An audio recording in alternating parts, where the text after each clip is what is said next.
Hello everybody, this is another video by me.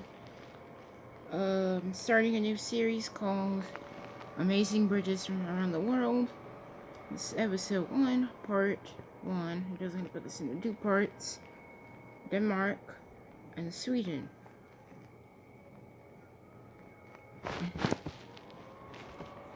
The Øresund link. So where is the what and where is the Øresund Strait? In Northern Europe, the Baltic Sea meets with the North Sea at the Øresund Strait, a 16-kilometer, 9-mile stretch of water that separates Denmark and Sweden. The strait is known for strong currents and is notorious for lousy weather. It's heavily used by ships. What was the connection needed? The two cities along the shore needed something near their end. Copenhagen in Denmark needed cheaper housing. Malmo in Sweden needed more jobs. The construction. Construction started in 1991 with the Danish and the Swedish agreeing to connect their countries. The different construction companies formed together to build the link. The building the bridge. Mistake. But then they had to figure out how to build a 16-kilometer long bridge. Right from the start, they faced a major setback. On the Danish side was the Copenhagen International Airport. And then I'm talking about why I said computer animation. This bridge was featured in a documentary. I'll mention that later. So computer animation showed that building bridges high towers could have led to a disaster. I put a 9 instead of 0, an O, and this is 0. Construction continued. There was no airport on the Swedish side, so they could build as high as the bridge as they liked. The bridge had at least to be 60 meters, which is 201 feet above the water. A design competition was held. One of the most daring was to build the longest arch bridge in the world.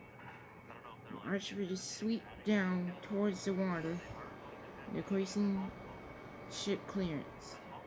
Then they looked to building a suspension bridge.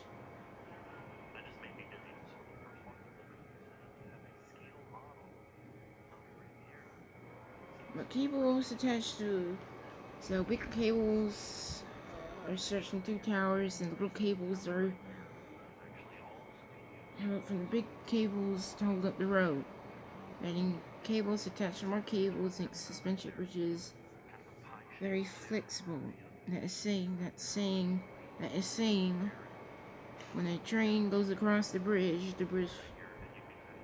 train will go up and down little hills, kind of like if you were in the ocean.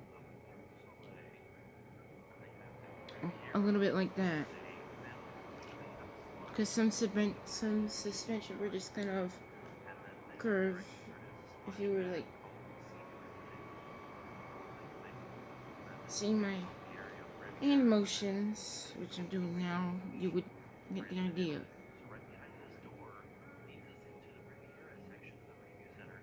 So then there was only one design left, a cable stayed bridge. There were no heavy main cables needed. The cables are directly attached to fixed towers, and they hang on to hold the rolling. And there's also a bonus. Oh, not really now, but cable stay bridges are cheaper to build than suspension bridges. Well, not really now, because some cable stay bridges, the newer ones, the ones in New York, cost near $1 billion to a couple of $1 billion. So Yeah. So they have this all planned out. 4 kilometers of island, 4 kilometers of tunnel, 4 kilometers of island. Left 8 kilometers for the bridge to cover, which is 2 miles, 2 miles, and then 4 miles. Or 5 miles. Let's just say. A tunnel and near disaster. So, at the time, the tunnel segments were the largest at the time. I'm not sure if they're now. So, 2 road segments and then 2 smaller ones for the high-speed train. And it's the same here. So you have 2 lanes on each side, 2 emergency lanes on the side, and below that, a 2-track high-speed railway. Yes, disaster. So let me explain. So first, I forgot to put this. Hill construction started just after they agreed to connect the countries. And they brought in the Chicago, which was one of the biggest bucket scooping machines. The largest bucket scooping machines. Added dredge, an area for the tunnel and for the island, and not for the island. The funny thing is the Baltic Sea, or the Ericsson Strait, which I think means the sound, like the Long Island Sound, the Palamanco Sound, that kind of thing, not like noise sound. So parts of the Baltic Sea were too shallow for it. I didn't realize the Baltic Sea was that shallow.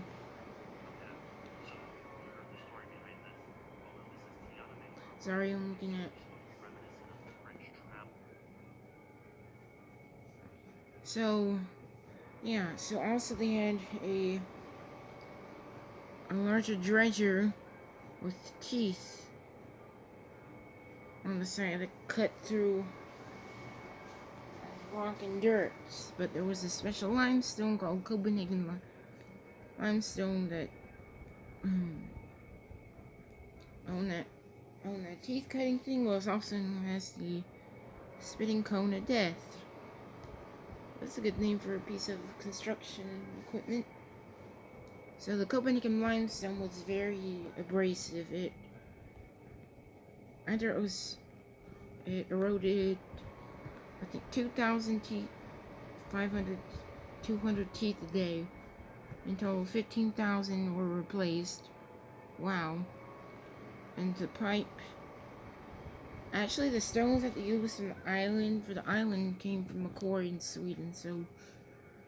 But they also used the Copenhagen limestone to build the island, so. After the tunneling thing was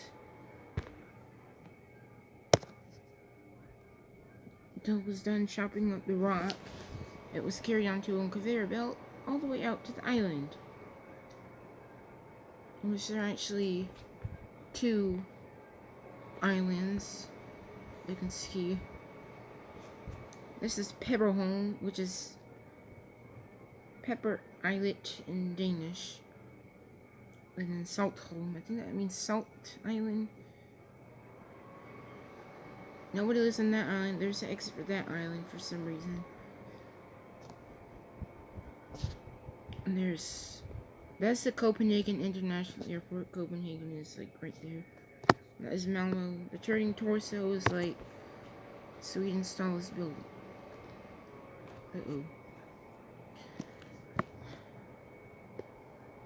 The cultural gap. So there was a huge cultural gap. Because the 2 countries spoke different languages. There wasn't currencies until they joined the European Union. They didn't even use the same for the strait. The word Ericsson is the mixture of both. Cars didn't even travel on the same side of the road in both countries until the 1950s. The trains still don't. I think they pass on the right in Denmark, pass on the left in Sweden. Or it could be the other way around. I don't really know. They also use different electric voltages and different fire hydrants. So what they do with that stuff, they built special trains that had to be tested before they actually ran on the line. And the fire hydrants, they just put two couplings.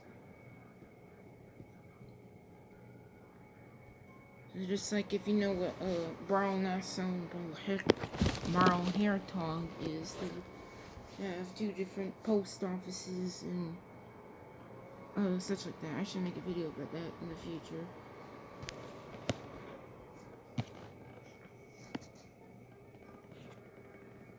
Completion open. The last segment was put into place on August 14th, 1999, and Denmark's Prince Frederick and Sweden's Crown Princess Victoria met at the first border crossing 20 years ago today. This video is being uploaded today. Sorry if it's a little too late.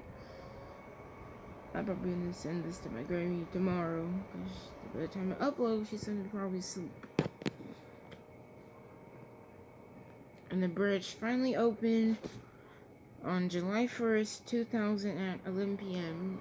Why that late at night, I don't know.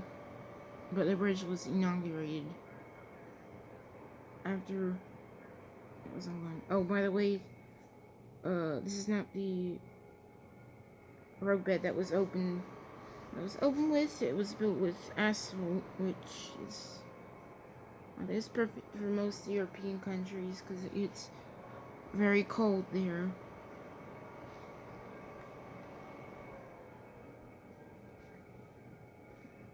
So there was also a little thing. I was gonna keep this video running. I don't really care how long it gets. Because what I do with videos after I put them up on YouTube, bye bye, I delete them. Well, not for a vacation vlog. I'll put them into one huge giant thing, which hopefully will probably be over like 2 hours. So after a few months after the bridge opened, there was a problem with the guardrails. The bolts were corroding, and they just left them there. A minor fender bender could lead to a death plunge. So they replaced 16,000 bolts and all. So yeah. Now we're gonna go 2 hours away from Denmark Copenhagen, I should say, not Denmark, to the Great Belt Bridge. Where is the Great Belt? I'd explained it as a channel in Denmark located 2 hours away from Copenhagen. This is a record suspension bridge, and that is the normal beam bridge. So this carries train and vehicle traffic. Train goes in the tunnel, and cars cross the suspension bridge. What is a boring machine? I don't really know what this is, because it's the word boring, and you're like, ugh, so boring. This video is so boring. Ugh. This book is so boring. Yeah, something like that. That's what it is right there. So it's kind of like that bucket cutting, that teeth cutting thing I was talking about.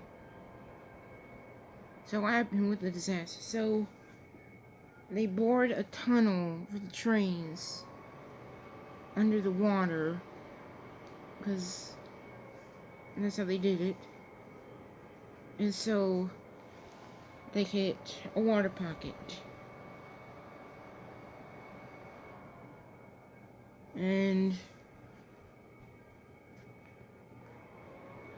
lots of water got into the tunnel. It crossed into the emergency emergency side thing, side tunnel, and then flooded the second tunnel. And it took the construction team 2 years to get back on the schedule.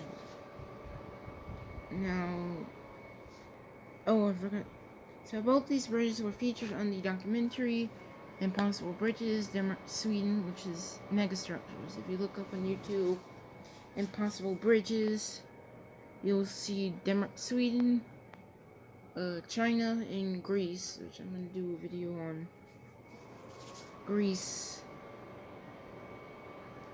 I'm not going to say what bridge it is. More options. So this one different from the Ericson's tunnel because the train tunnel will travel right across the channel, leaving more options for the bridge. A suspension bridge was chosen, and they built it in a big way. The fifth longest, the second longest at the time of opening. Suspension bridge, the longest outside of Asia, which the main span being 5,328 feet long. So yeah, that's all I got. And there was a couple more accidents, like the most recent one. So I just explained that accident. So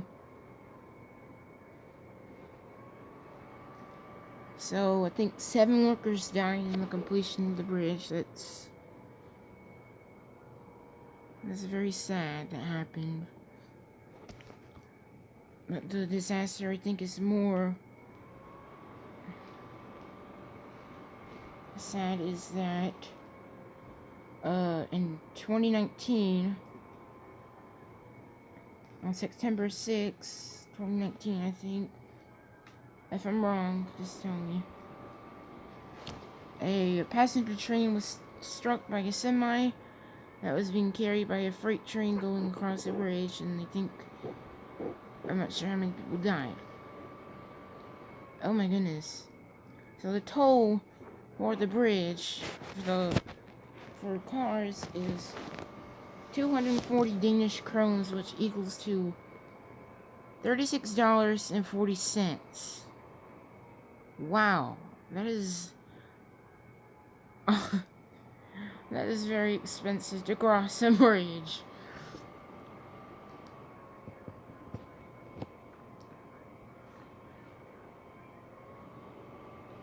Yeah, that is very... How much is the toll on the Ericsson Bridge?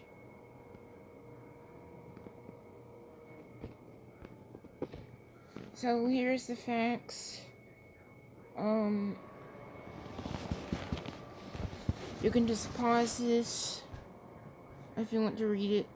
This is Ericsson Brunn in Swedish, and Ericsson's Brunn in Danish.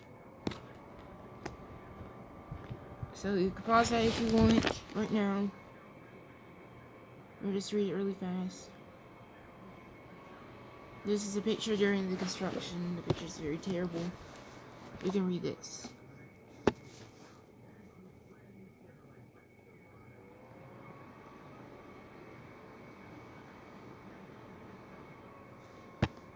So the toll for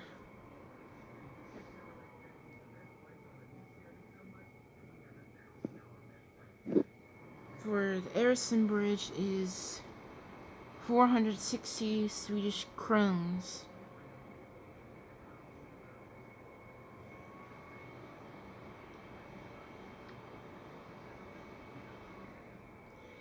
Oh, which equals to $45.15.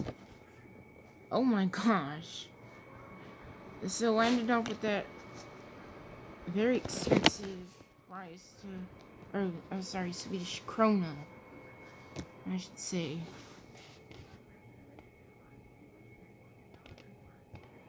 Let me see, I don't know if it's Danish crowns or crowns.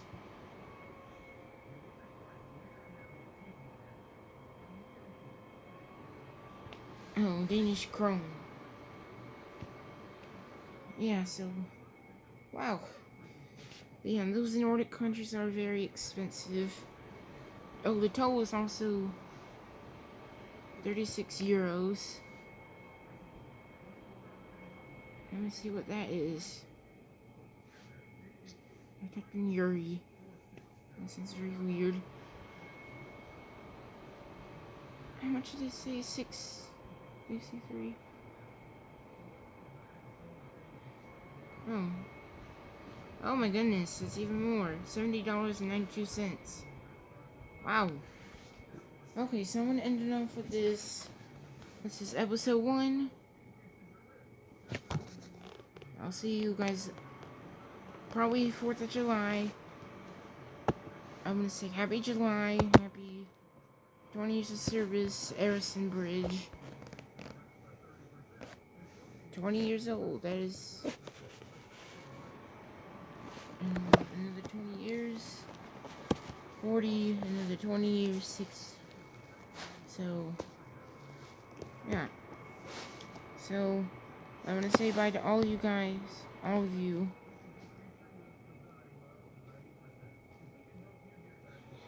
Stay safe, especially young people, because I've seen now young people.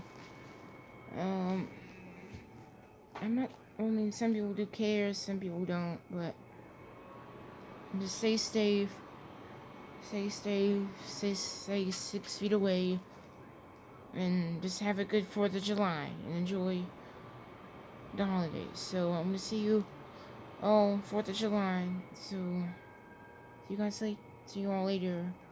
Bye-bye.